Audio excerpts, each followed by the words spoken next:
"You're fired." Luca Bellucci's emotionless announcement stunned every employee inside the Bellucci Foundation. The curvy librarian hadn't argued, broken a single rule, or even raised her voice, yet the city's most feared mafia boss dismissed her in front of executives, donors, and senior staff without explanation. Grace Donovan simply smiled, thanked him for the opportunity, and walked away with her head held high. Everyone believed that was the end of the story. It wasn't. The very next afternoon, Luca was quietly seen sitting outside the tiny neighborhood library where Grace had just started over. On most mornings, Grace Donovan unlocked the grand oak doors of the Bellucci Foundation Library before sunrise. She loved those quiet minutes before the city awakened. The silence wasn't empty. It carried the scent of aging paper, polished wood, and stories waiting to be opened. To Grace, every shelf felt like an old friend. Some librarians organized books. Grace organized people. She remembered what children liked before they did. She knew which mystery novels helped retired police officers sleep at night. She could recommend history books to nervous college freshmen after hearing only 2 sentences about their assignments. Visitors often joked that the library's computer system wasn't nearly as impressive as Grace's memory. She would only smile. "My system doesn't crash," she'd reply. That answer usually earned a laugh. The library had quietly become one of the most beloved places in the city. Children begged their parents to bring them every Saturday for story hour. Retirees arrived before opening time, simply to chat with Grace for a few minutes. Students claimed her reading recommendations saved entire semesters. Many donors believed the historic building itself was responsible for the library's popularity. Those who came regularly knew better. They came because of the woman behind the front desk. Grace lived by one simple rule: no title makes someone more important than kindness. She never displayed the sentence on a wall. She simply lived it. The janitor received the same warm greeting as wealthy benefactors. A nervous intern was treated with the same respect as a university president. That quiet consistency made people trust her. Unfortunately, not everyone admired that influence. Charlotte Hayes certainly didn't. As director of public relations for the Bellucci Foundation, Charlotte believed appearances created authority. Everything she wore, every word she spoke, every event she organized projected sophistication. She viewed the foundation as a symbol of prestige. Grace viewed it as a place that belonged to everyone. The contrast irritated Charlotte more each passing month. She never openly criticized Grace. That would have looked petty. Instead, she mastered something far more dangerous: polite manipulation. During meetings, she'd smile gently before asking questions that sounded perfectly reasonable. "Are we certain library expenses are being documented properly? I wonder if community programs are producing measurable returns. Perhaps another financial review would reassure our donors." Nobody considered those comments unusual. Except Luca Bellucci. As head of the foundation and leader of the Bellucci syndicate, he listened far more than he spoke.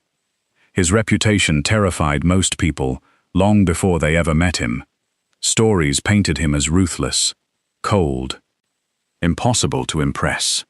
Inside the foundation, employees lowered their voices whenever he entered a room. Grace didn't, not because she was fearless, because she believed everyone deserved normal conversation. Whenever Luca visited the library, she greeted him exactly as she greeted everyone else. "Good afternoon, Mr. Bellucci. Would you like some coffee?" He almost always declined. She always offered anyway. Their conversations rarely lasted longer than a minute. Yet somehow, she became one of the only people in the foundation who spoke to him without trying to flatter him. Luca noticed. He never mentioned it. 3 weeks before the board meeting, an internal audit uncovered something disturbing. Several financial records connected to the library had been altered. Invoices had been changed. Digital signatures had been copied. Approval records no longer matched archived files. At first glance, the evidence pointed directly toward Grace Donovan. Luca refused to believe it. Grace had managed community projects worth millions of dollars over the years. Not once had anyone questioned her honesty. He quietly ordered a deeper investigation. The results disturbed him even more.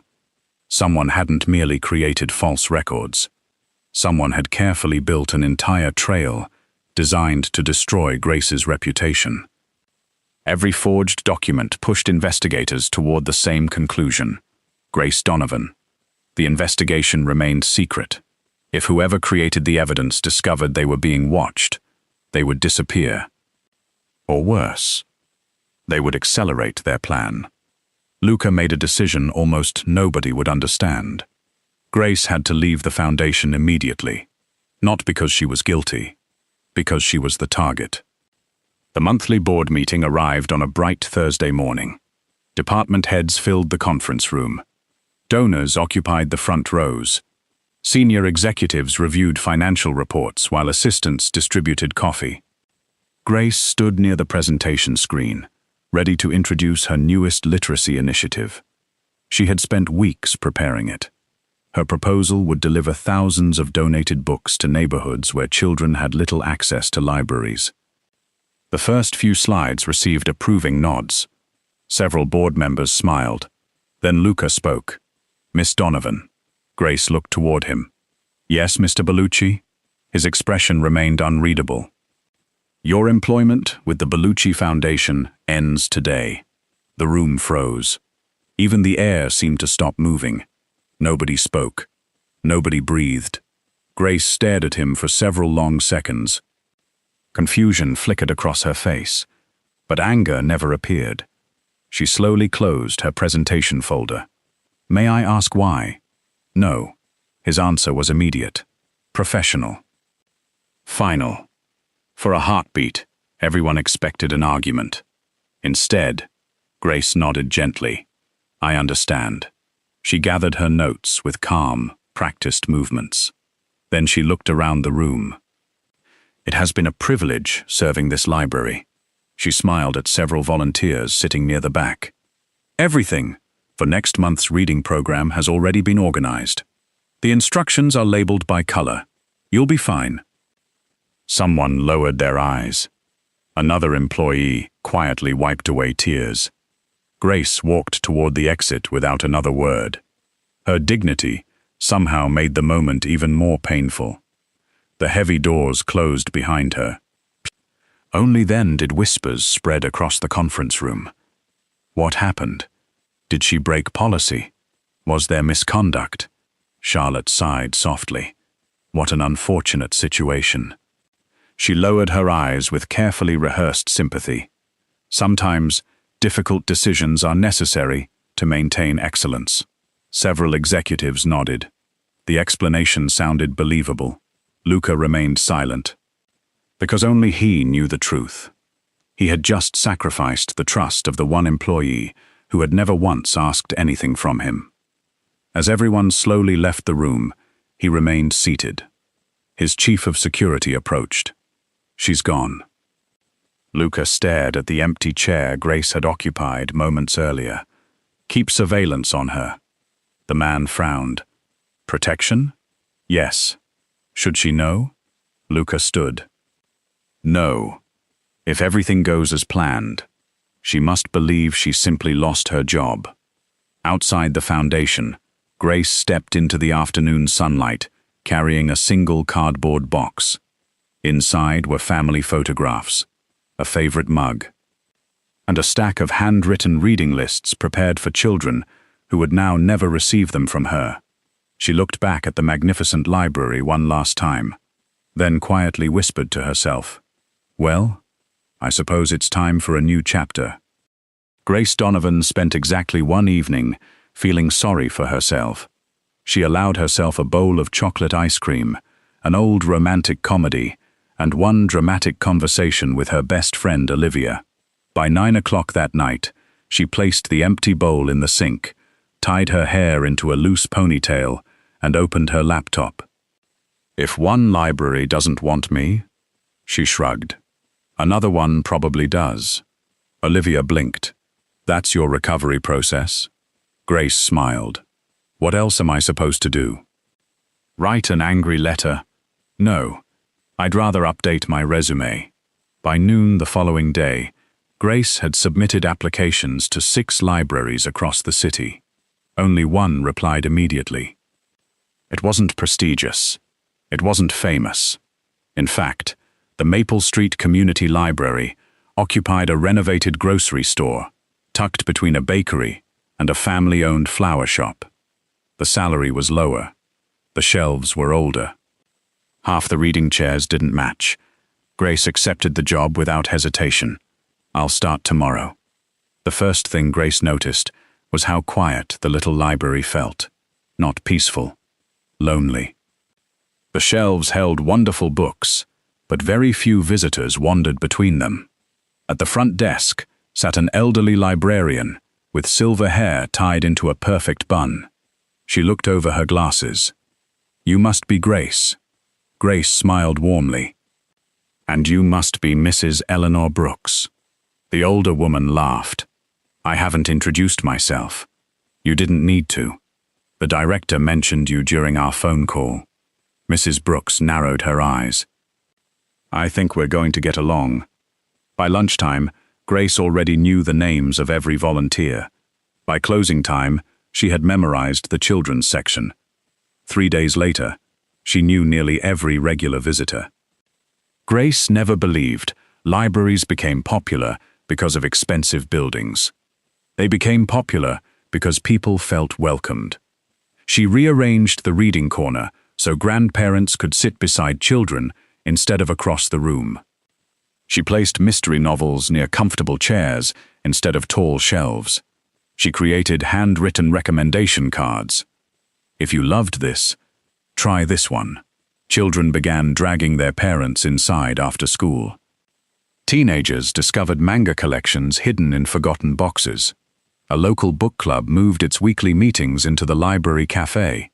Within 2 weeks, people who had never visited Maple Street Library before began arriving every afternoon. Then every morning. Then every weekend. Word spread surprisingly fast. There's a librarian there who remembers everyone's favorite books. She recommended the perfect novel. She somehow knows exactly what you'll enjoy. Even local newspapers noticed. One article called Grace, the librarian who knows you better than your streaming service. Grace laughed for nearly 5 minutes after reading that headline. Across town, someone else was also reading it. Luca Bellucci quietly folded the newspaper. His security chief stood nearby. She's adjusting well. Luca nodded once. Any incidents? None. The people watching her say she's happier than expected. A strange feeling settled over Luca. Relief, mixed with something he didn't care to identify. The investigation inside the foundation continued. Every week uncovered another forged document. Every week strengthened one conclusion. Grace had never stolen $1. Someone had carefully planned to destroy her. Unfortunately, they still hadn't identified who. Until then, Grace remained safer away from the foundation. That should have been enough. It wasn't. The following afternoon, a black luxury sedan stopped across the street from Maple Street Library. Luca remained inside for nearly 5 minutes. You can leave, sir, his driver suggested. Luca looked toward the entrance. I need a book. The driver glanced into the rearview mirror. You've never voluntarily entered a library. I've entered one before. You own it. Luca ignored the comment. He stepped onto the sidewalk. The small bell above the library door chimed softly. Grace looked up from arranging returned books. For a brief second, she genuinely thought she was imagining things.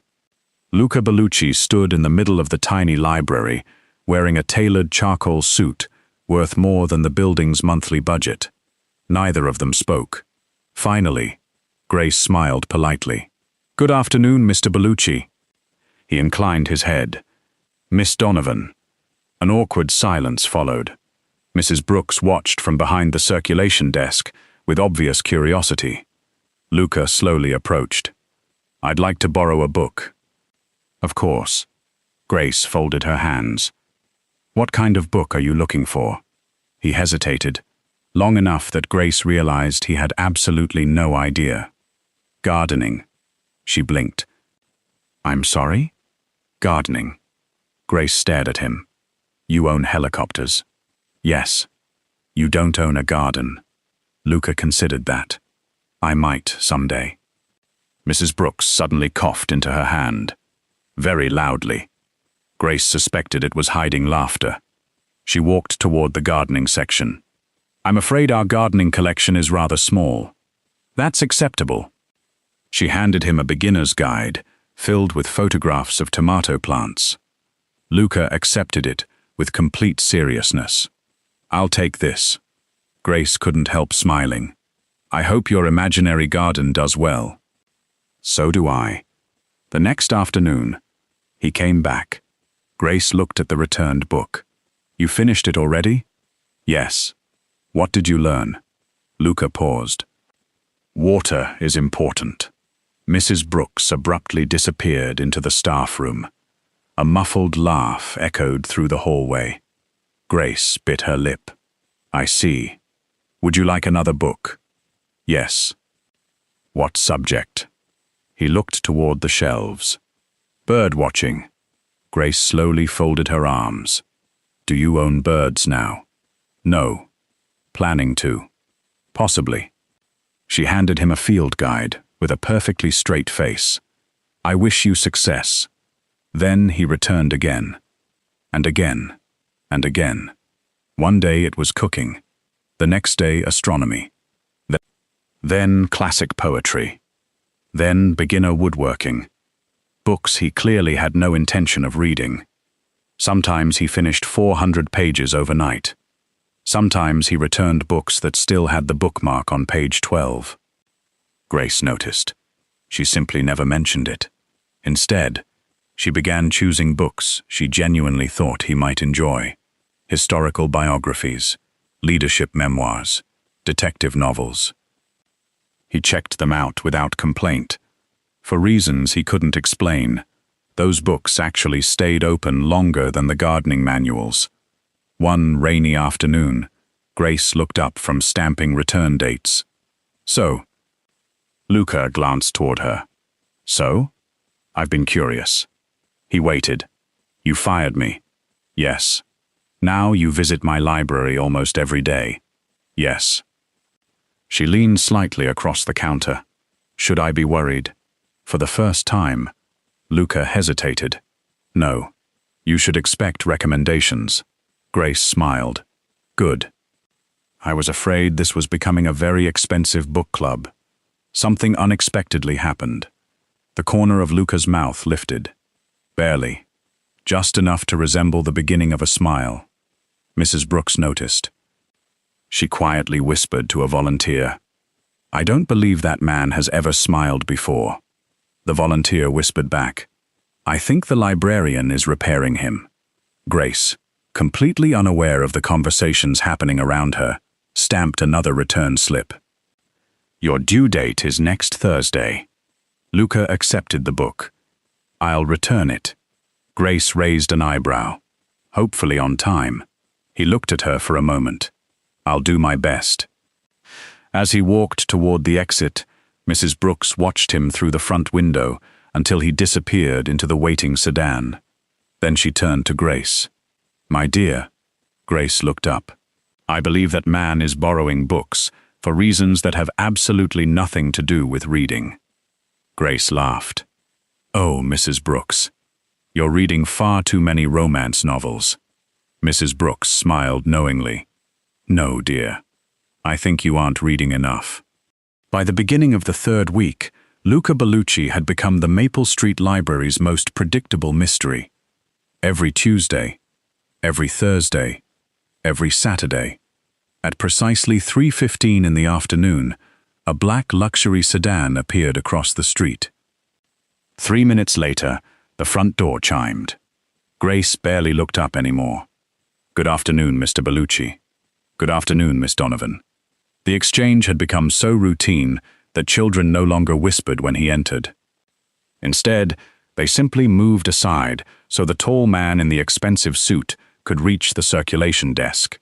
Only newcomers still stared. Regular visitors had accepted an unusual truth. The city's most feared mafia boss had somehow become one of the library's most consistent patrons.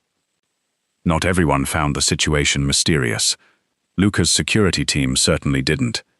Inside the sedan, parked half a block away, 4 bodyguards watched their boss disappear into the library yet again. Marco checked his watch. 3 minutes. Tony grinned.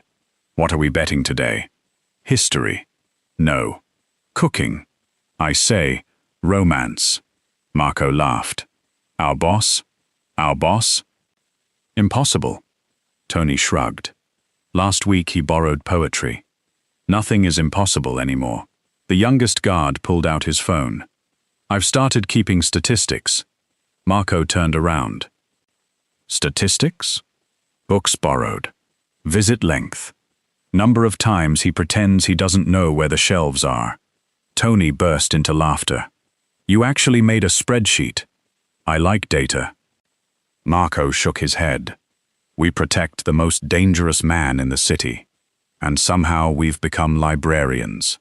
Inside, Grace handed Luca another returned receipt. "You've been very responsible lately." "I've improved.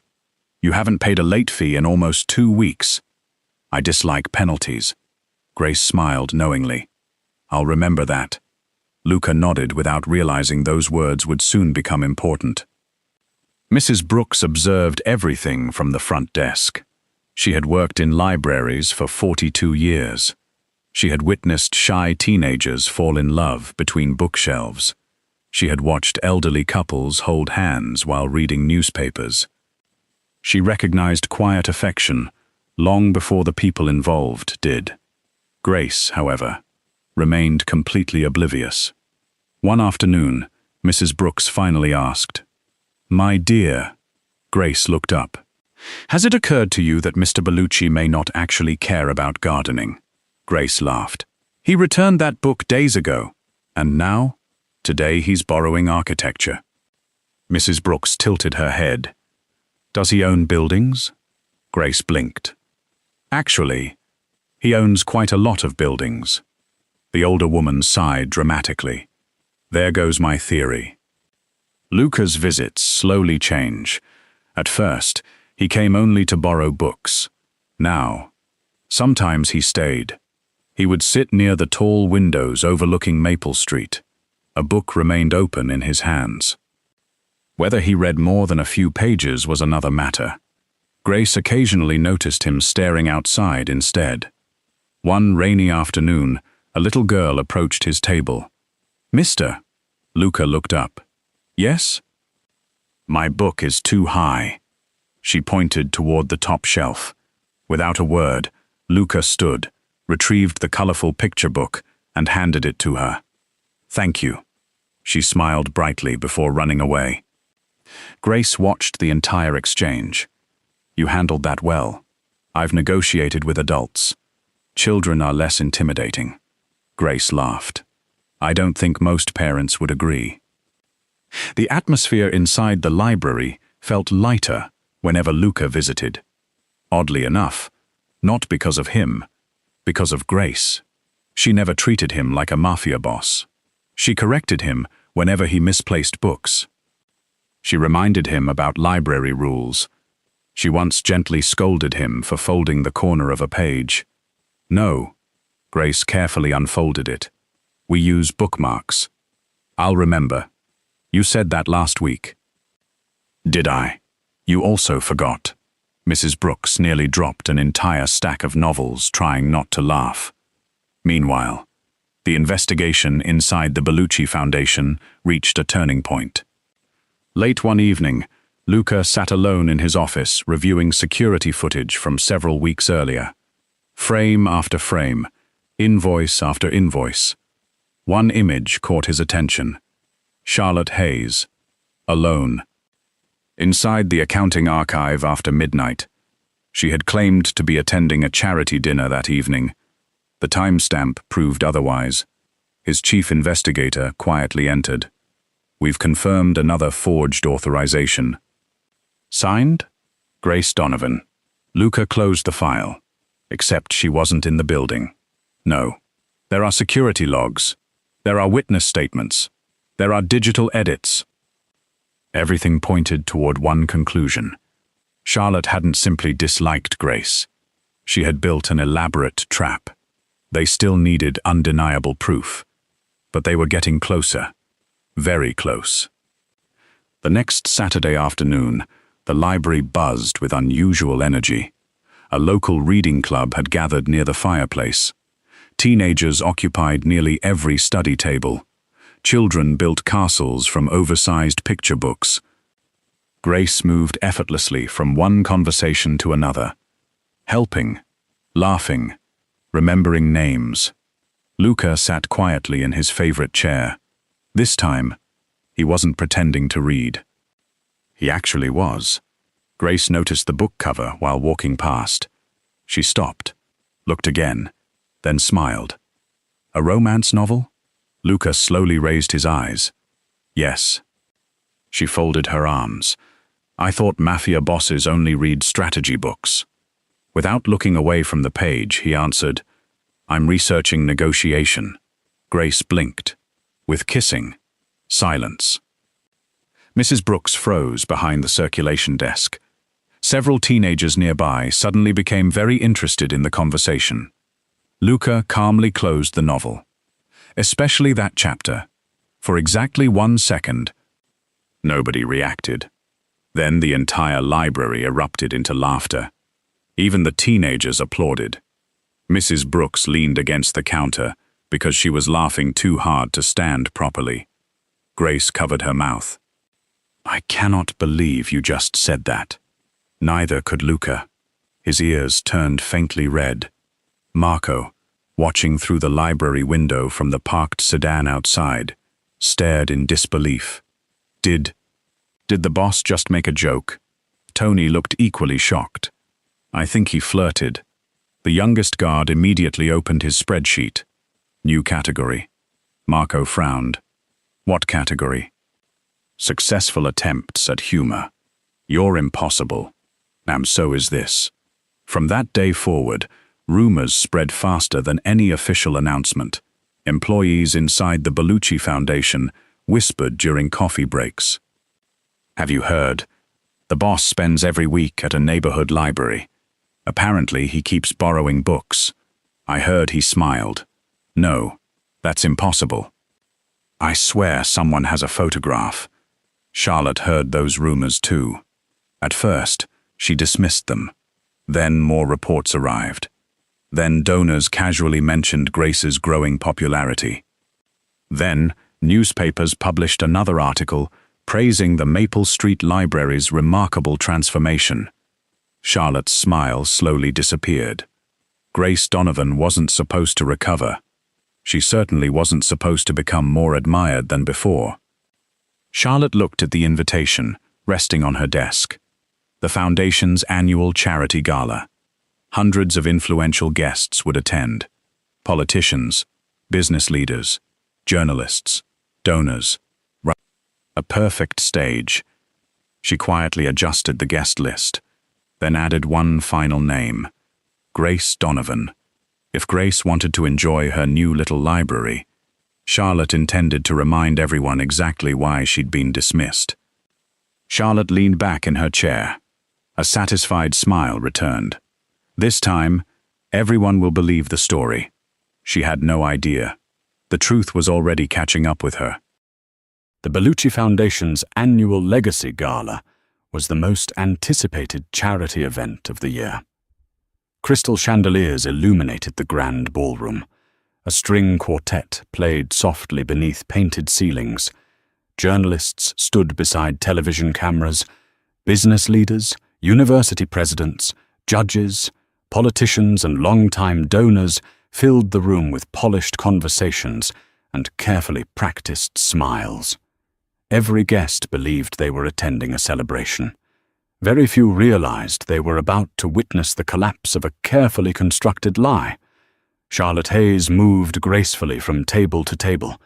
Everything appeared flawless. The decorations, the speeches, the media coverage. Even the evening's schedule had been rehearsed down to the minute. She felt completely in control. Her final touch had been adding one unexpected guest to the invitation list: Grace Donovan. Not because Charlotte wanted to welcome her, because she wanted everyone to remember why Grace had disappeared. Public humiliation, Charlotte believed, was most effective when delivered politely. Grace almost declined the invitation. She had no reason to return.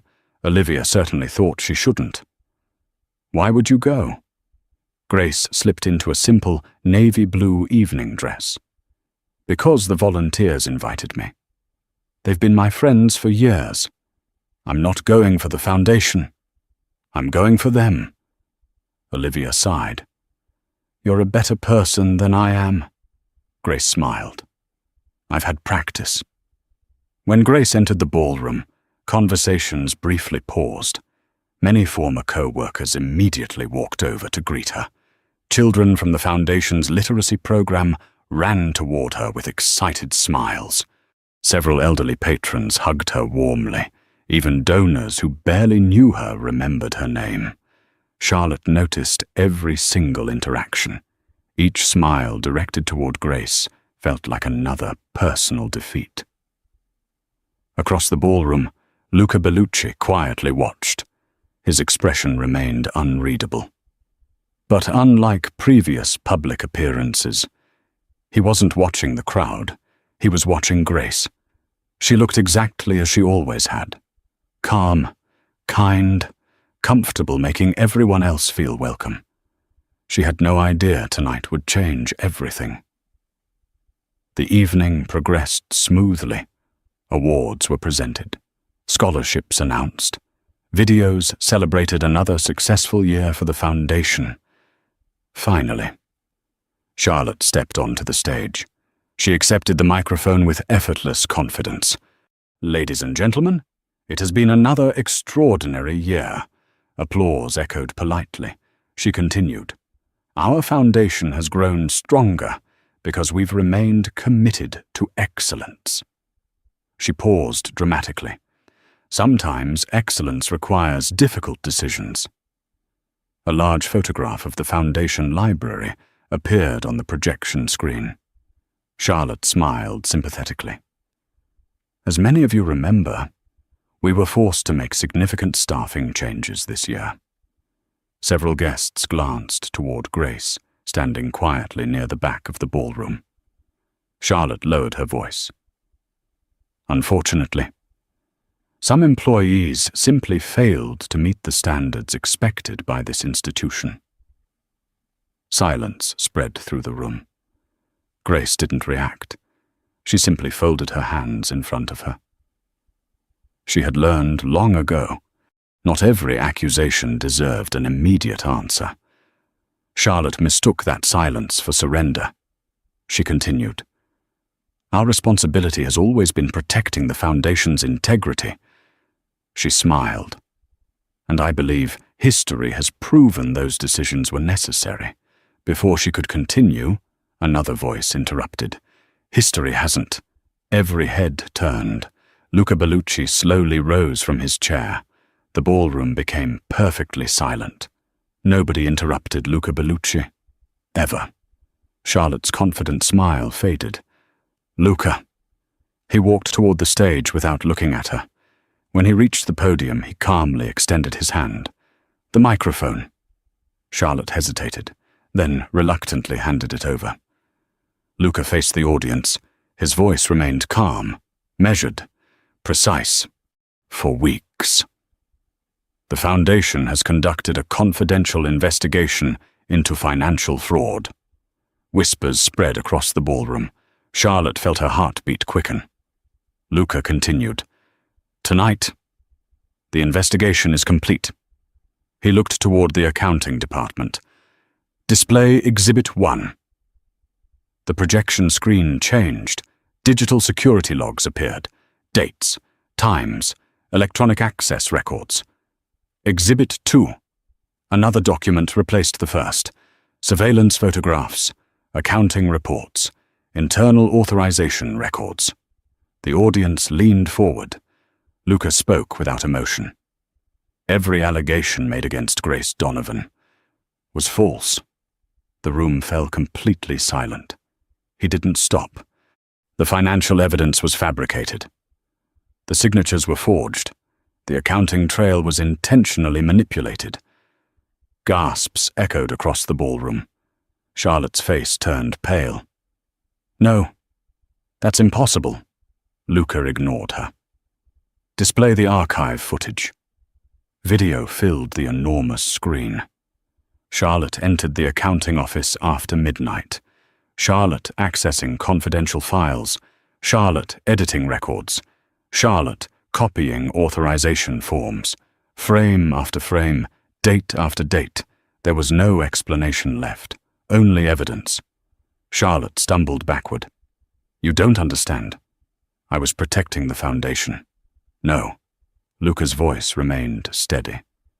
You were protecting yourself. Security officers quietly approached. Charlotte looked desperately around the room. Nobody defended her. Not one executive. Not one donor. Not one employee. The silence she had once used against Grace had finally turned against her. She lowered her head. For the first time in years, she had nothing left to say. The officers escorted her from the ballroom. No applause followed. Only silence. Luca remained standing before hundreds of guests. Then, he did something nobody expected. He stepped down from the stage, walked across the ballroom, past executives, past politicians, past television cameras. He stopped directly in front of Grace. For several seconds, neither of them spoke. The room held its breath. Finally, Luca looked directly into her eyes. I owe you an apology. Nothing more. No excuses, no speech, no attempt to justify what he had done. Just 5 honest words. Grace studied him quietly. Then, she smiled. I've been waiting. Relief flickered across Luca's face. It lasted exactly 1 second. Grace slowly folded her arms. So, you fired me? Yes. You secretly followed me to another library? Yes. You borrowed 12 books? Yes. And somehow? She tilted her head. You still managed to return 3 of them late. For 1 heartbeat. The ballroom remained silent. Then laughter exploded through the room. Even journalists laughed. Several executives covered their faces. Mrs. Brooks, seated beside the volunteers, laughed so hard she nearly dropped her glasses. For the first time anyone could remember. Luca Bellucci smiled without restraint. I'll pay the late fees. Grace pretended to think about it. She looked wonderfully serious. That's not enough. The audience immediately quieted again. Luca nodded. What do I owe? Grace answered with perfect composure. Dinner. The room erupted into applause before Luca could respond. Someone whistled. Several volunteers cheered. Children from the literacy program began clapping enthusiastically. Luca looked at Grace, then gave a single respectful nod. That penalty seems entirely fair. Grace laughed. I thought you'd say that. The applause lasted nearly a full minute. For the first time all evening, nobody was celebrating the foundation. They were celebrating justice. The applause inside the ballroom continued long after the cameras stopped recording. For years, people had admired Luca Bellucci because they respected his power. Tonight, they respected something else. His willingness to admit he had been wrong. Not privately, not behind closed doors, but before every person whose opinion mattered. Grace understood how difficult that had been. She also understood something even more important. An apology meant little unless it was followed by change. Fortunately, Luca seemed to understand that too. The following Monday morning, Grace received a formal invitation to Luca's office. This time, she wasn't nervous. She knocked gently before entering. Luca stood as soon as she walked inside. No assistants, no executives, no lawyers, just the two of them. He gestured toward the chair across from his desk. "Please." Grace sat comfortably. She looked around the familiar office. "I have to admit, it's much less intimidating when nobody fires me." For a brief moment, Luca almost smiled. "I'll consider that progress." Grace nodded. "I will too." He placed a folder on the desk between them. "I'd like to offer you a position." She didn't reach for it immediately. "What kind of position?" "Director of Community Education for the Bellucci Foundation." Grace remained quiet. Luca continued. "You would oversee every literacy program, every public library partnership, every educational outreach project. You'd have complete authority over community initiatives." Grace finally opened the folder. The offer was generous. The salary exceeded anything she had ever imagined. The resources could transform countless lives. She closed it again. "I have one condition." Luca looked at her. "I'm listening." Grace smiled softly.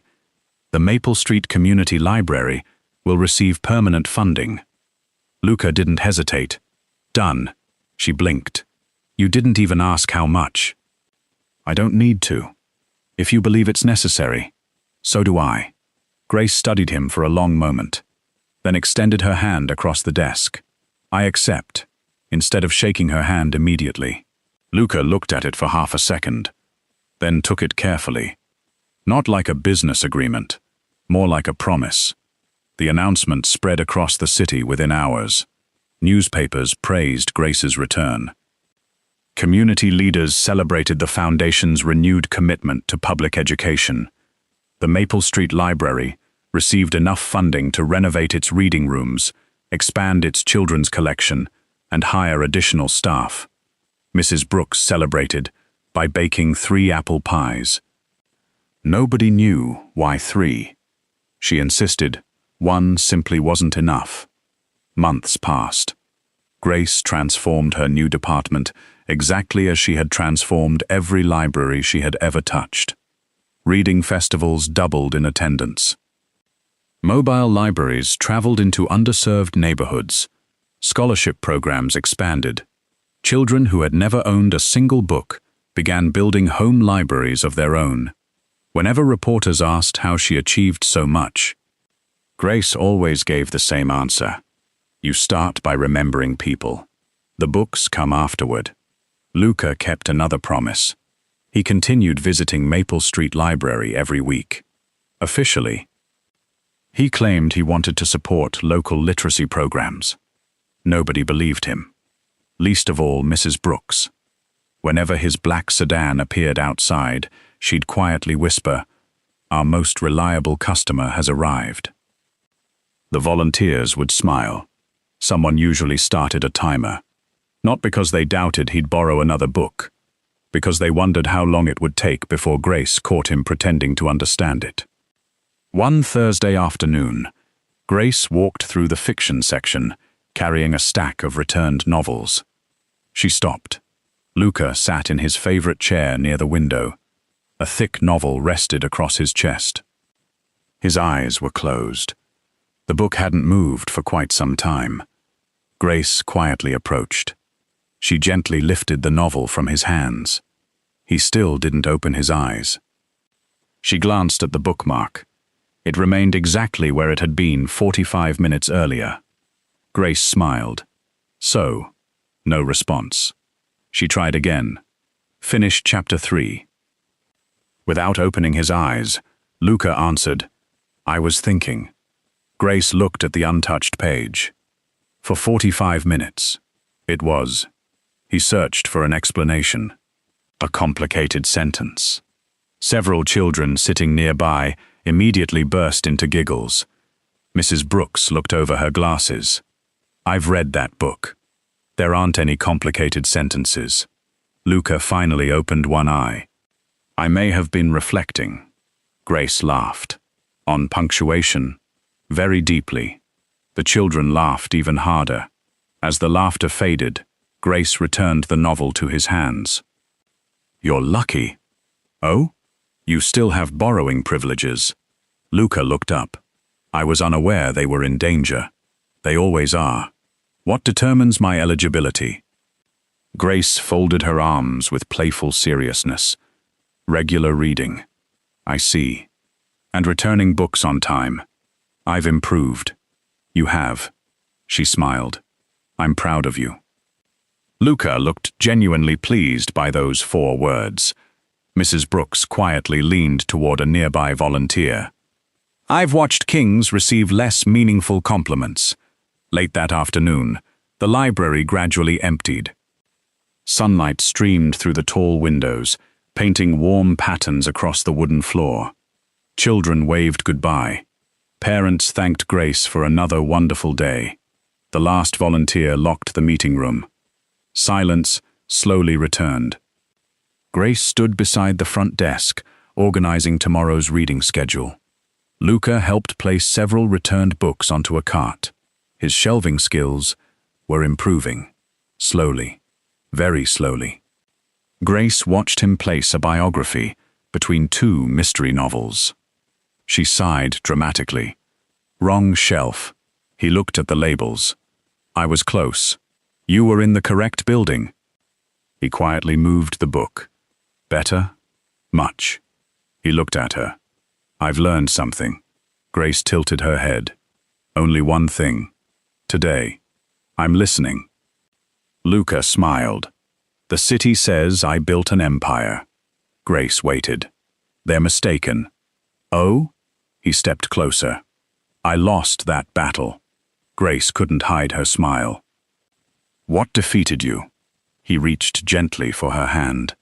Not hurriedly, not dramatically, simply because it felt natural. "No." He shook his head. "Not what?" "Who?" He looked directly into her eyes. "The librarian." Grace squeezed his hand. "And are you planning to surrender?" Luca answered without hesitation. "I already did." Outside the library windows, the afternoon sun settled slowly behind the city skyline.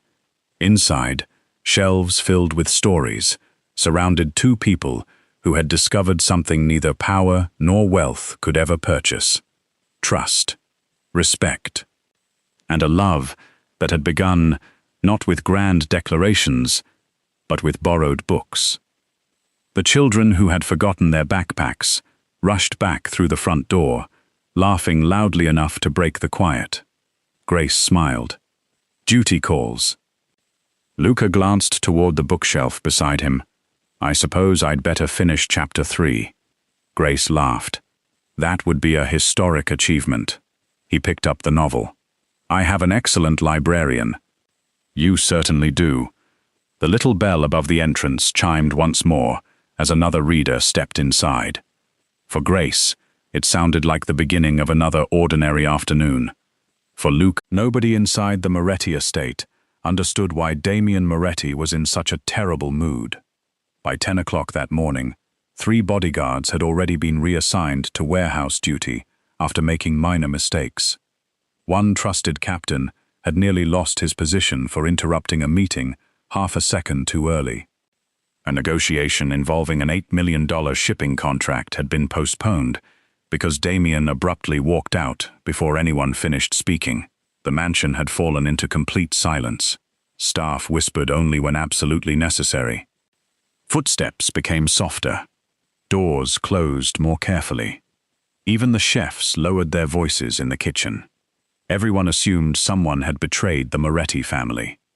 After all, Damien Moretti wasn't known for losing his temper without reason. He was known for something far worse: control.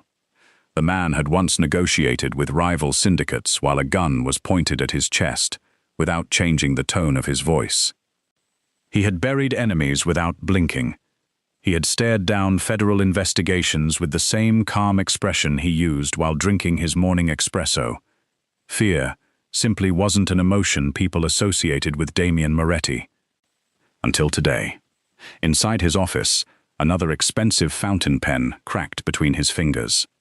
Marco DeSantis, Damien's longtime underboss, quietly glanced at the broken pieces before pretending not to notice. No one commented. No one breathed louder than necessary. Damien stared through the floor-to-ceiling windows overlooking the estate grounds, but he wasn't seeing the gardens.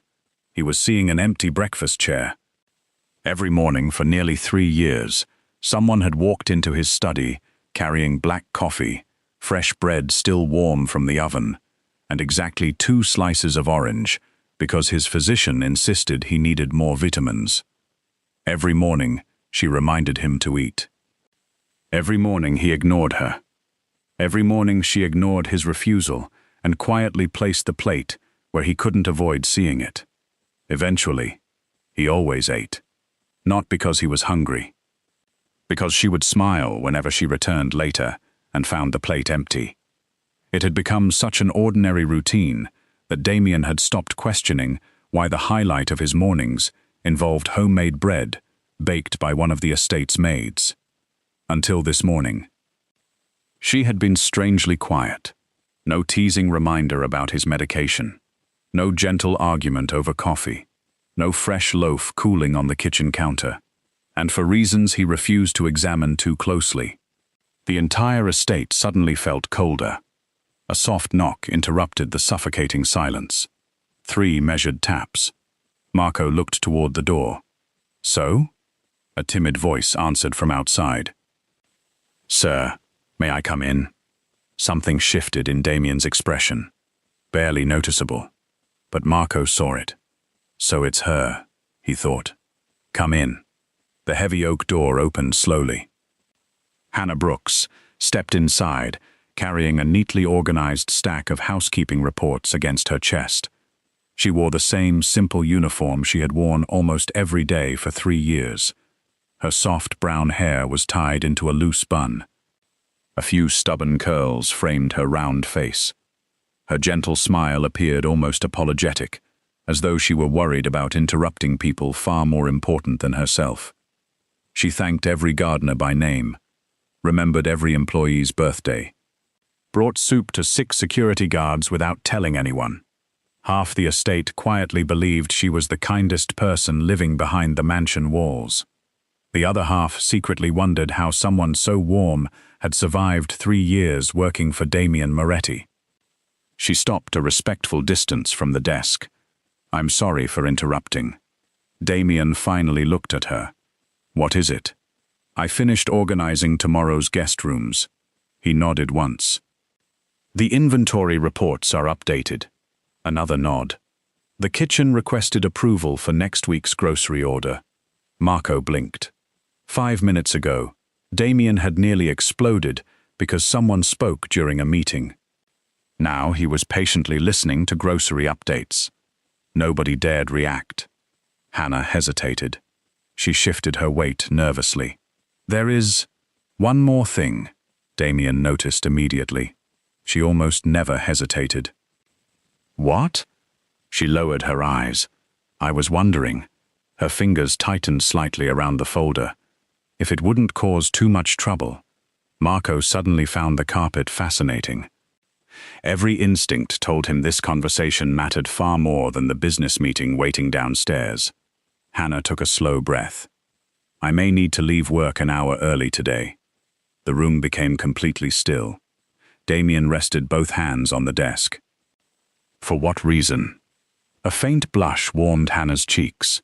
She smiled. Small, shy, almost embarrassed. "My best friend finally convinced me to meet someone." She laughed softly. "It's only dinner." Another tiny pause. "I have a date tonight." Silence. A sharp crack echoed through the office. Everyone looked down. Damien's fountain pen had snapped cleanly in half. Dark ink slowly spread across the polished mahogany desk. No one moved. Marco had watched this man survive ambushes. He had watched him negotiate peace between families who had spent decades trying to kill each other. He had never seen Damien Moretti stare at a broken pen as though it had personally betrayed him. When Damien finally spoke, his voice was calm. Far too calm. A date. Yes. With whom? Hannah smiled apologetically. I actually don't know much about him yet. My friend Lucy arranged everything. They've only spoken online. Marco's stomach tightened. Damien's jaw flexed once. You've never met this man? No. And you're planning to have dinner alone with him? I know it sounds a little old-fashioned. She laughed again. But Lucy says he's very kind. For several long seconds, Damien said nothing. His expression remained unreadable. Only Marco noticed the subtle whitening of Damien's knuckles as his hand slowly closed around the broken pen. Then Damien leaned back. You may leave early. Relief instantly brightened Hannah's face. Thank you, sir. She turned and quietly left the office. The door clicked shut. Nobody spoke. Nobody dared. Finally, Damien looked toward Marco. Find out everything. Marco frowned. About the restaurant. Damien's eyes turned colder than winter. No. About the man who thinks he's taking Hannah Brooks to dinner. Marco understood immediately. This was no longer about a blind date. Somewhere deep inside, the city's most feared mafia boss had just declared war against a man whose name he didn't even know yet. The office remained silent long after Hannah left. Marco waited. He had worked beside Damien Moretti for nearly 15 years. He knew better than to speak first when his boss wore that expression. Damien slowly wiped the spilled ink from his desk with a folded handkerchief. His movements were precise, controlled. Anyone walking into the room would think nothing had happened. Only Marco noticed the tiny fragments of the shattered fountain pen still embedded in Damien's palm. A thin line of blood ran across his fingers. He didn't seem to notice. Finally, Damien spoke. Gabriel. The head of intelligence appeared almost instantly from the adjoining office. Unlike the armed captains who commanded soldiers, Gabriel Russo commanded information. If something existed inside the city, Gabriel could usually find it. You called, boss. Damien nodded once. I need everything on a man. Gabriel pulled out a tablet. Name? I don't have one. Occupation? I don't know. Address? No. Gabriel looked up. What do we have? Damien's voice remained calm. He has dinner with Hannah Brooks tonight. Gabriel blinked. Marco lowered his head to hide the smile threatening to appear. After a brief pause, Gabriel carefully asked, Is this an official security concern? Damien answered without hesitation. It is now. Within seconds, Gabriel began issuing encrypted messages. Restaurant reservation databases, private investigators, facial recognition alerts, transportation records. Every available resource quietly shifted toward finding one completely ordinary man. Meanwhile, Hannah had absolutely no idea. She hummed softly while changing the linens in the guest wing. One of the younger housekeepers, Olivia Hayes, watched her with a grin. You've smiled all morning. Hannah laughed. Have I? You definitely have. Olivia leaned against the doorway. So? So what? Tell me everything. There isn't much to tell. You have a date. Hannah covered her face with both hands. Please don't say it so loudly. Olivia laughed. I've worked here 2 years and have never seen you interested in anyone. I'm not interested. Then why are you going? Hannah carefully folded the final blanket. Lucy says I spend too much time working. She's probably right. And she thinks I deserve at least one nice evening. Olivia smiled warmly. I agree. Hannah looked around the enormous guest suite. Sometimes she forgot how unusual her life had become. 3 years earlier, she had accepted the housekeeping position simply because it offered stable income and housing. She expected cold employers, strict schedules, luxury beyond anything she had ever imagined. She certainly hadn't expected Damien Moretti. The newspapers described him as ruthless. Television called him dangerous. Business magazines labeled him untouchable. But the man she saw every day looked lonely. He worked before sunrise. He often skipped lunch.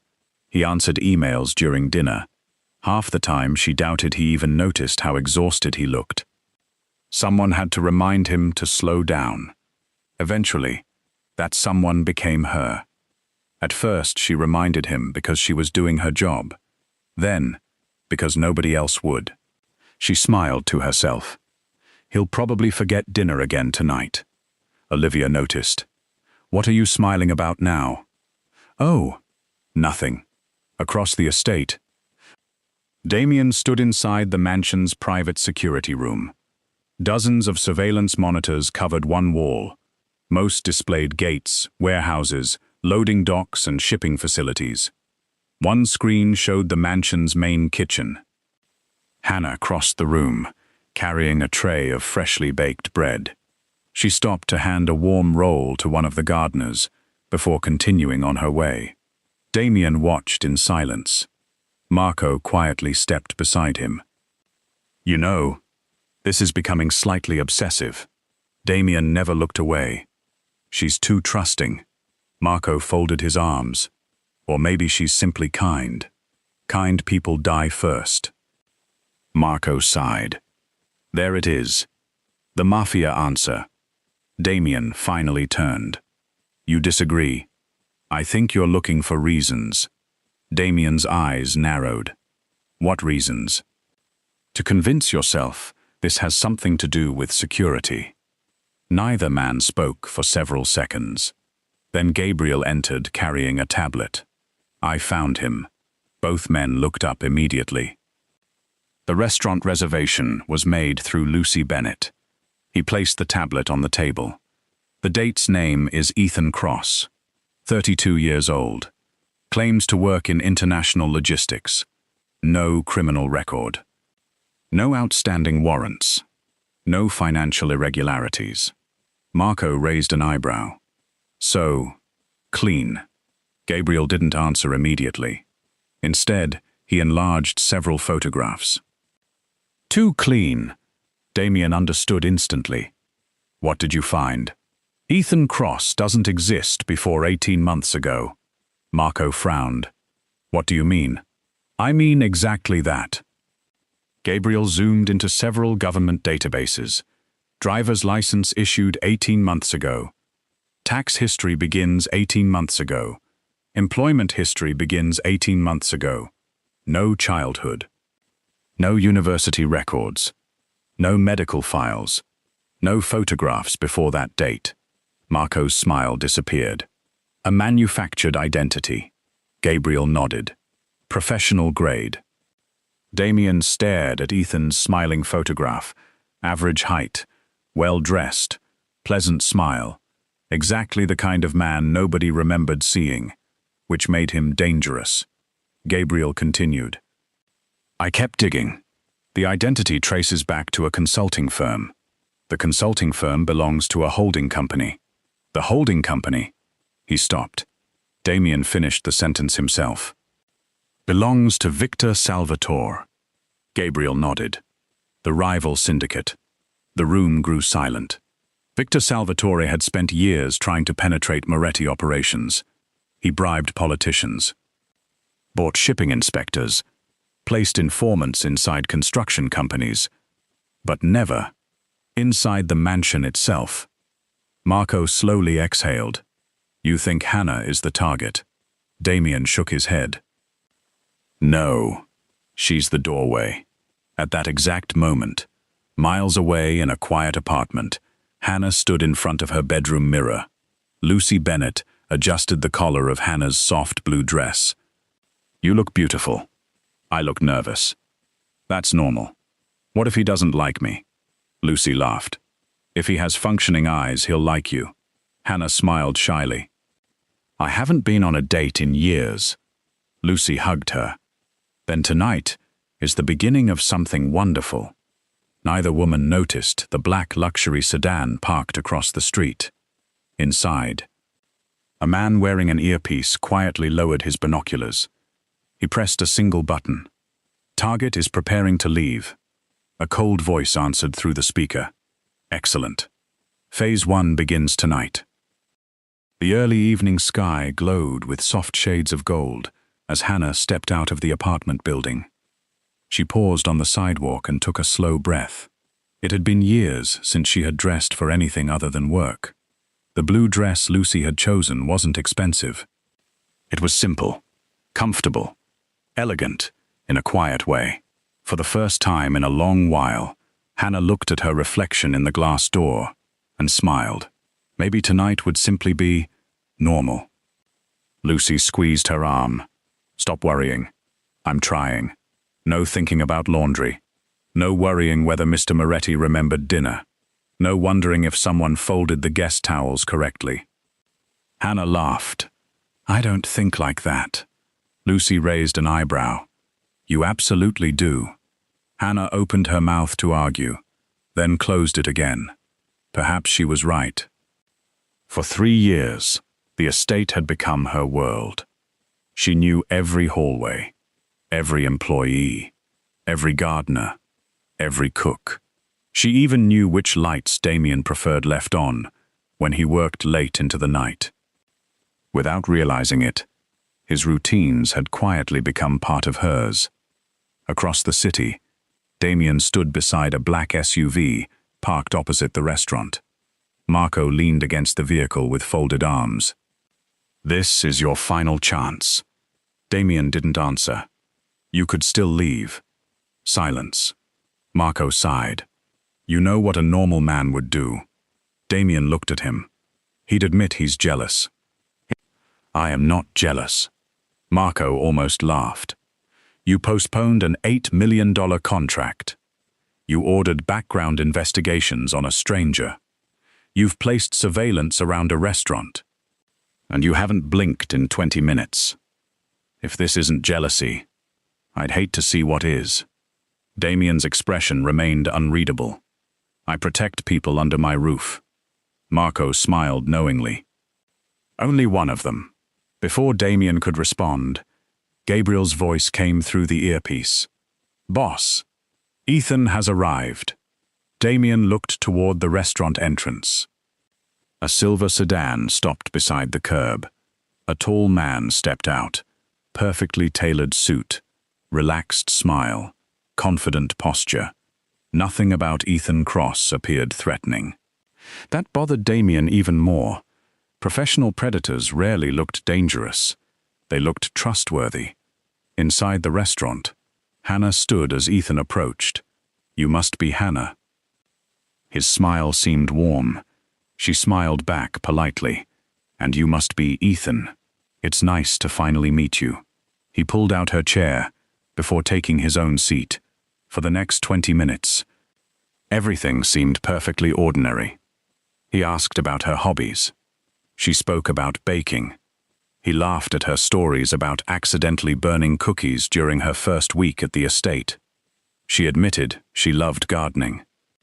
He claimed he did too. Outside, Gabriel quietly handed Damien a tablet. "I found something." Damien glanced down. Security footage, different cities, different women. Ethan appeared beside each of them, always smiling, always charming, always disappearing several weeks later. Marco frowned. "Who are they?" Gabriel answered softly. "Employees, executive assistants, receptionists, bookkeepers, women working close to powerful businessmen." Damien's eyes darkened. "A pattern." Gabriel nodded. "We've confirmed 6. There could be more." Inside, the waiter arrived carrying dinner. Hannah relaxed a little. Maybe Lucy had been right. Maybe she had worried for nothing. Ethan listened carefully whenever she spoke. He complimented her baking, asked thoughtful questions, never interrupted. He seemed kind. Then came one small question. "So, you work at the Moretti estate?" Hannah smiled. "Yes, it must be beautiful." "It really is. How many people live there?" She hesitated. "I'm not really supposed to discuss work." Ethan immediately raised both hands. "Of course. I'm sorry. I didn't mean to pry." His apology felt sincere. Hannah smiled again. No harm done. Across the room, a man sitting alone lowered his newspaper. Tiny camera hidden inside a button. Microphone concealed beneath the table. Every word had been recorded. He quietly texted one sentence. "Target is comfortable. Proceed to phase 2. Minutes later, Ethan casually continued the conversation. "I always admire people who work for successful families. It must be fascinating." Hannah shrugged. "It's mostly cleaning. Cooking. Helping wherever I'm needed. And Mr. Moretti." She looked surprised. "What about him?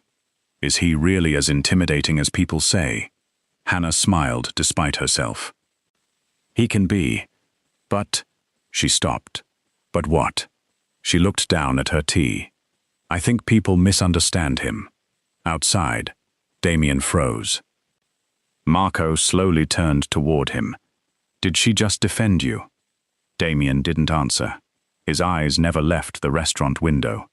Inside, Ethan leaned forward with genuine interest. "So he's actually a good man?" Hannah considered the question carefully. "I don't know if good is the right word. But I've seen him pay medical bills for employees without telling anyone.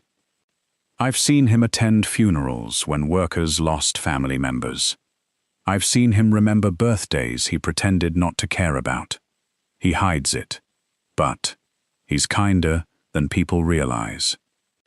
For the first time all evening, Damien lowered his eyes. Marco smiled quietly. "She sees you." Before Damien could respond, Gabriel's phone vibrated sharply. His expression changed instantly. "What?" Marco noticed first. "What happened?" Gabriel turned the screen toward Damien. Satellite tracking. Encrypted messages. Known associates. One photograph. Victor Salvatore's chief lieutenant, entering an underground parking garage beneath the restaurant. 10 minutes earlier. Damien's voice dropped into the cold tone his men feared most. "He's here." Gabriel nodded. "Our surveillance team just lost visual. This was never just Ethan." Damien opened the SUV door. "Move." Inside the restaurant, Hannah laughed as Ethan told another story. She never noticed the waiter, who wasn't really a waiter. He quietly placed a fresh glass of sparkling water in front of her. His sleeve brushed the rim for less than a second, almost invisible. Then he walked away. Ethan looked down. A tiny smile flickered across his face, before disappearing just as quickly. Across the street, Damien stepped onto the sidewalk. Then he stopped. Through the restaurant window, he watched Hannah reach toward the untouched glass. At that exact moment, Gabriel shouted into his earpiece, "Boss! Don't let her drink it." "Boss, don't let her drink it." Gabriel's warning exploded through Damien's earpiece. For a split second, the world seemed to freeze. Through the restaurant window, Damien watched Hannah wrap her fingers around the sparkling water. She smiled politely at Ethan as she lifted the glass. Damien didn't think. He moved. The restaurant doors burst open so violently that every conversation inside stopped. Heads turned. Forks froze halfway to mouths. The pianist in the corner missed 3 notes before falling silent. Damien Moretti strode through the dining room with the controlled urgency of a man who had already calculated every possible outcome.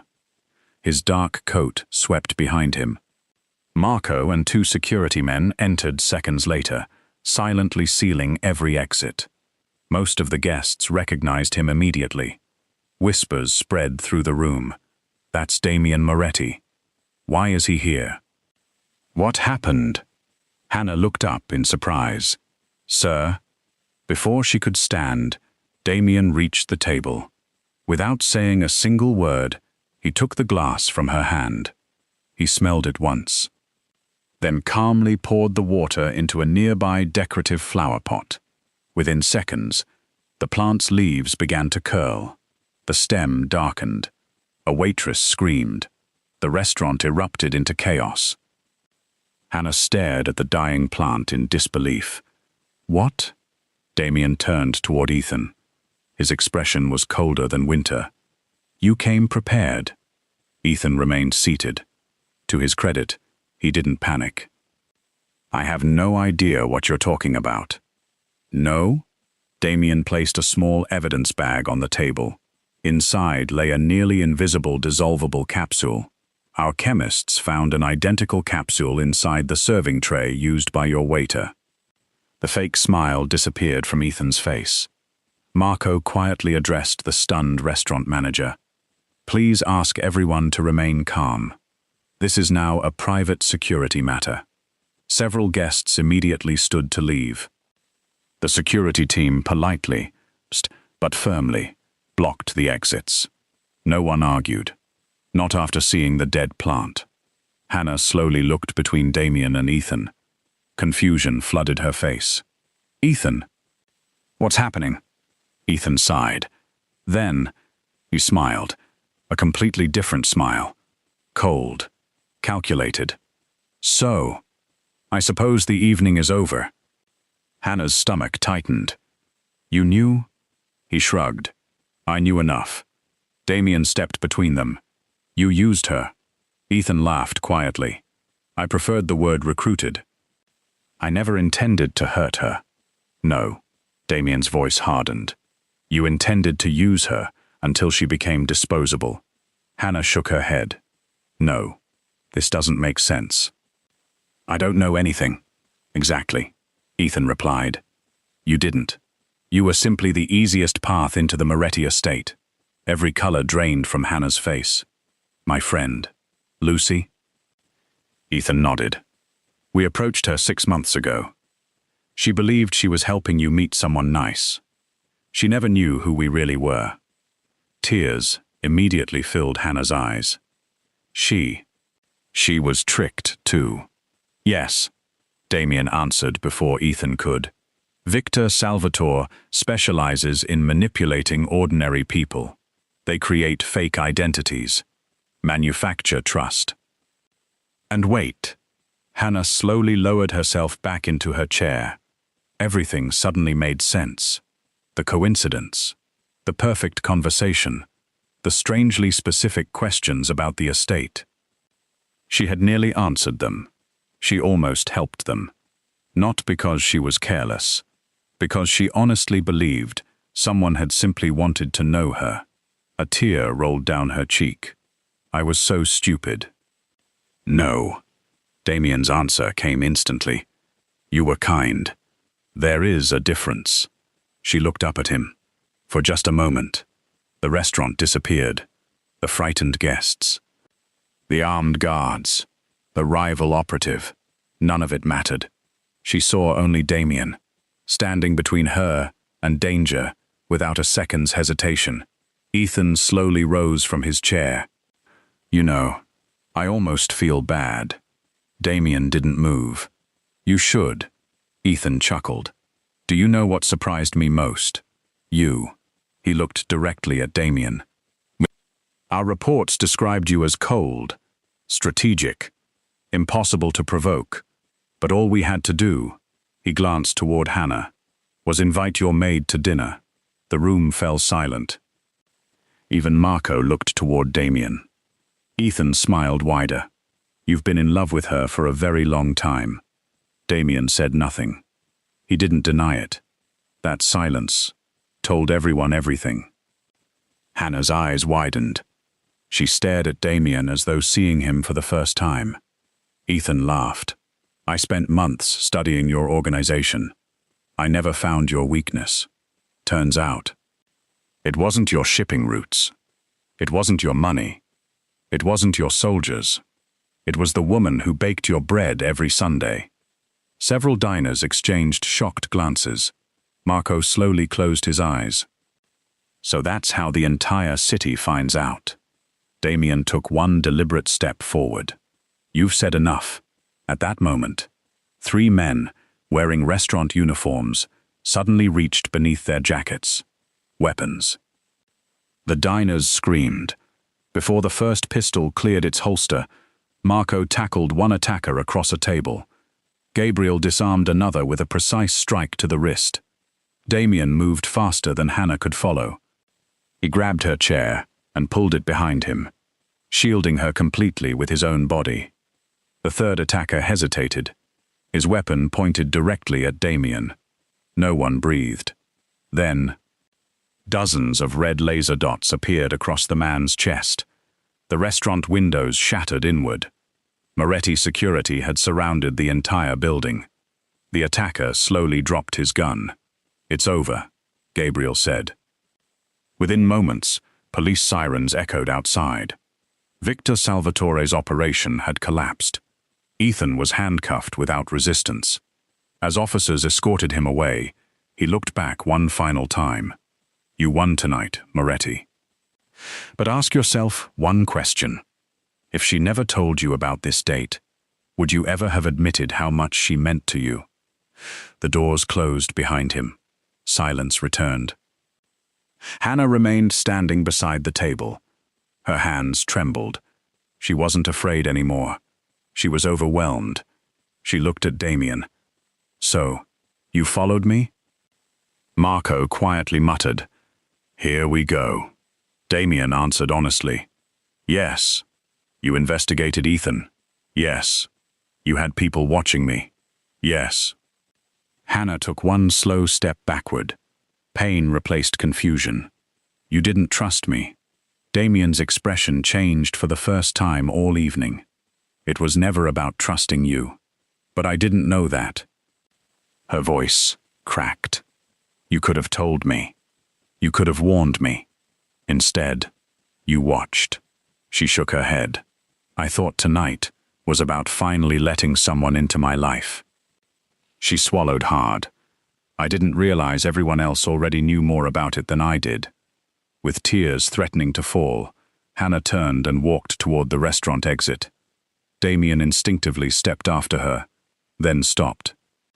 For perhaps the first time in years, the most powerful man in the city realized there was one battle no amount of money, influence, or force could win.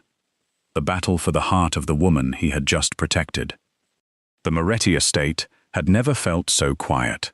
Not because the staff were afraid, because someone was missing. 3 days had passed since the incident at the restaurant. The rival syndicate's operation had collapsed. Victor Salvatore's network had suffered its worst intelligence failure in years. Ethan Cross had accepted a plea agreement in exchange for testimony. The immediate danger was over, yet Damien felt no sense of victory. Every morning he still walked into his study before sunrise. Every morning a fresh cup of coffee waited on his desk. One of the housekeepers faithfully prepared it. It tasted exactly the same. But somehow, it wasn't right. The bread came from the estate kitchen, perfectly baked, perfectly warm, yet Damien left it untouched. Marco eventually walked into the study, carrying several documents. "You've ignored breakfast 3 days in a row. I'm busy. You've signed the same contract twice." Damien looked down. Marco was right. His signature appeared on both pages. Something he had never done before. Marco gently placed the paperwork aside. "You should go see her." Damien stared out the window. "I already frightened her once. If I push again, I'll lose her completely." Marco smiled. "You know what I find interesting?" Damien raised an eyebrow. "You've negotiated peace treaties between criminal families. You've stared down judges. You've survived assassination attempts. But one disappointed housemaid," he chuckled softly, "has completely defeated Damien Moretti." For the first time in days, Damien smiled. Only briefly. Meanwhile, Hannah sat inside a small neighborhood bakery. The comforting smell of fresh cinnamon surrounded her. Lucy stirred her coffee nervously. "I'm so sorry." Hannah reached across the table and squeezed her friend's hand. This wasn't your fault. I should have checked. No. Hannah shook her head. They fooled both of us. Lucy hesitated. So, what are you going to do now? Hannah looked out the window. I don't know. I miss the estate. I miss everyone. She stopped. Lucy smiled knowingly. And? Hannah looked down at her untouched tea. I miss him. The words surprised even her. She remembered every small moment she had dismissed over the years. The mornings he quietly finished breakfast, after insisting he wasn't hungry.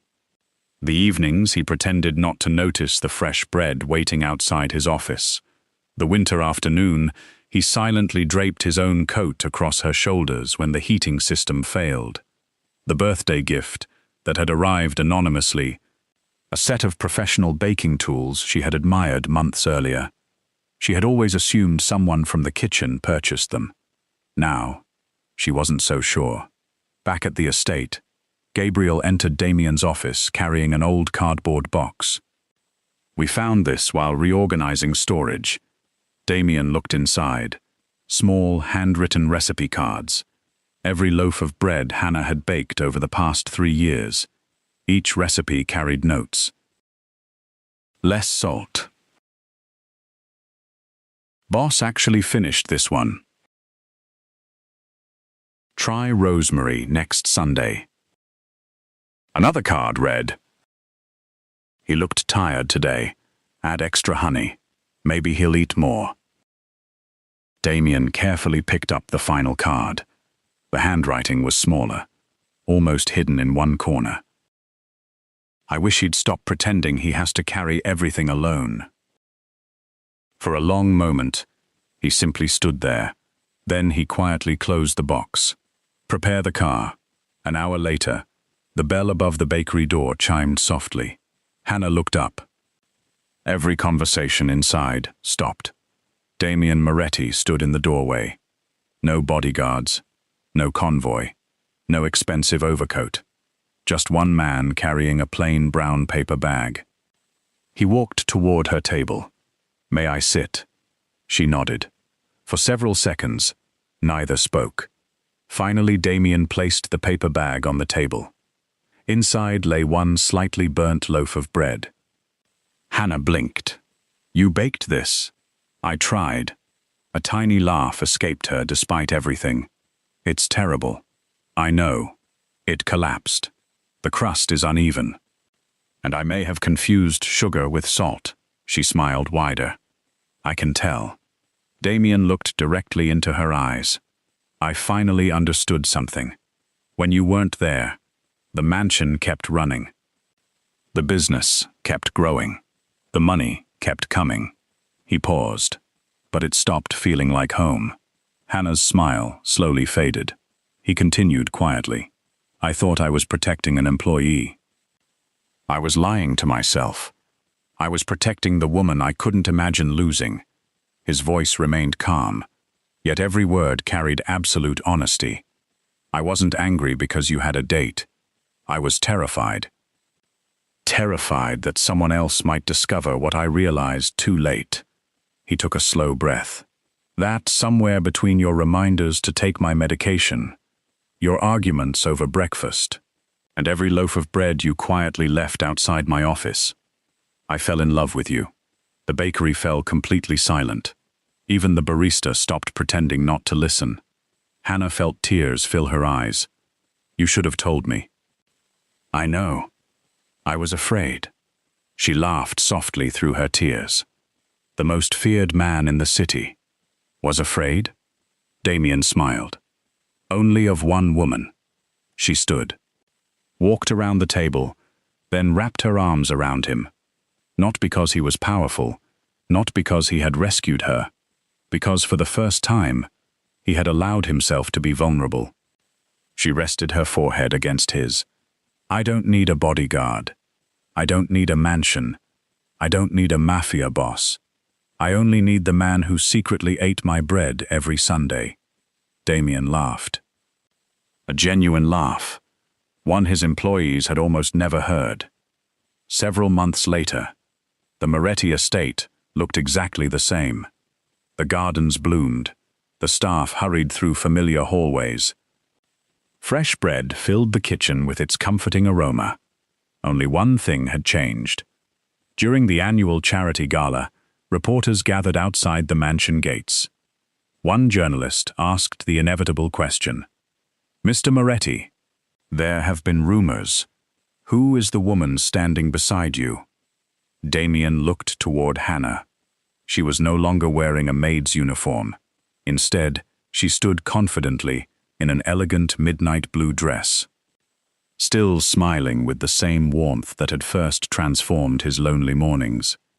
Damien gently took her hand. His answer was simple. "This is Hannah Brooks." He smiled proudly. "The woman who taught me that fear isn't losing an empire. It's losing the person who makes coming home worth it." The cameras flashed. The estate staff applauded. Marco quietly whispered to Gabriel, "I told him he was jealous." Gabriel smirked. "You told him on day one." Hannah laughed. Damien kissed her forehead.